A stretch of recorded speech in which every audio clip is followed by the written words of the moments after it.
Shmuel Rosner recently wrote a provocative piece called "The Luckiest Jews in History." He argues that our generation is that generation. Living with the miracle that is the state of Israel, we have so much to be grateful for.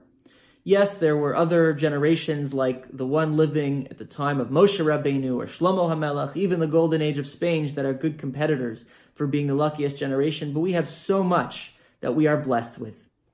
What are we meant to do as religious Zionists living in Sharon with this recognition of being so blessed and being so lucky?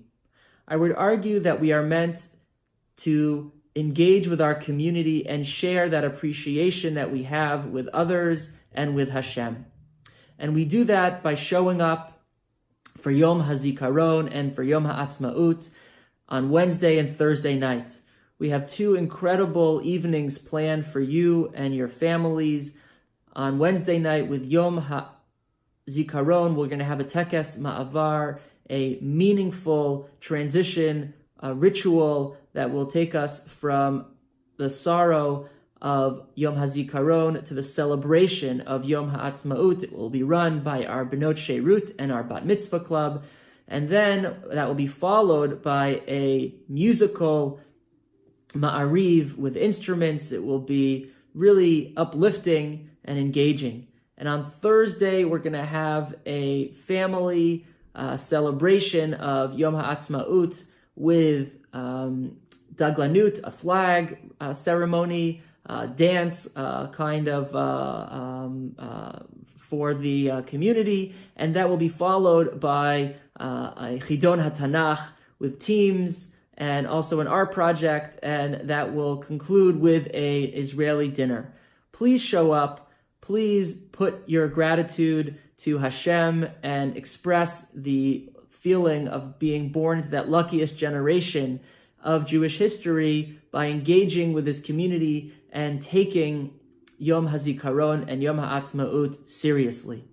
I'm going to share one Torah idea that will help motivate your attendance on Wednesday and Thursday evening.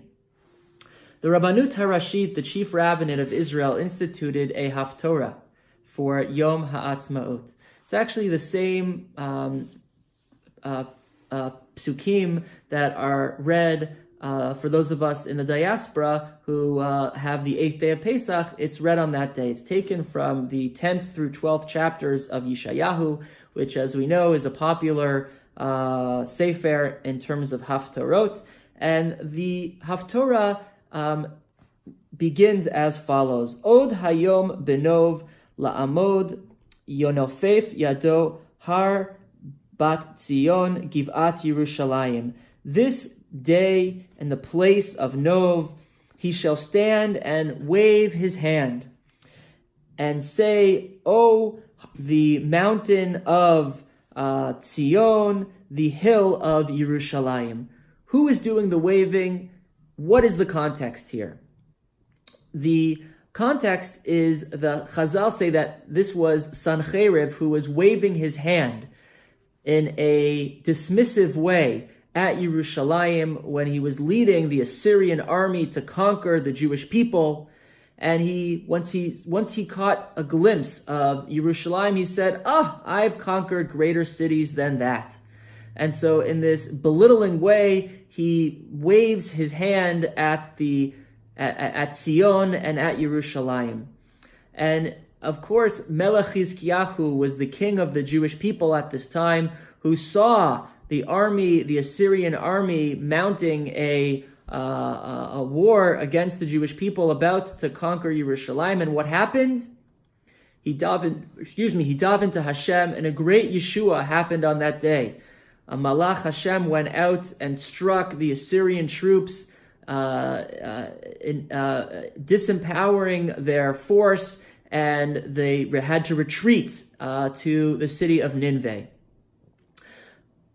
This is significant because this was a time at which we would have expected Melech Hizkiyahu to say Shira, to say song and praise and appreciation to Hashem.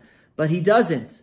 And because he doesn't, he is punished, and he is eventually captured, the Jewish people are overtaken and go into Galut. This was a missed opportunity to appreciate Yad Hashem, the hand of God, and even to potentially bring Jewish history to its climax in bringing about the Mashiach. The lesson that we can learn from here is that Chizkiyahu missed this opportunity because he expected it to happen. He had so much faith in Hashem that he just thought that Hashem would deliver the people without any appreciation for the moment that it actually happened. And sometimes our faith that things will stay good can get in the way of our appreciation when they do stay good. And I think that this perhaps is the motivation that the chief rabbinate had in choosing this Haftorah specifically for Yom Haatzmaut, because they knew that in generations to come, the state of Israel would become something that we take for granted. It would become the status quo. And so when it continues, it would not motivate us to say Shira v'tishbachot. It would not motivate us to break out into song and into praise of Hashem. But we need to remember the lesson of Chizkiyahu, that because he took the safety and the security and the well-being of the Jewish commonwealth for granted, he ended up losing it.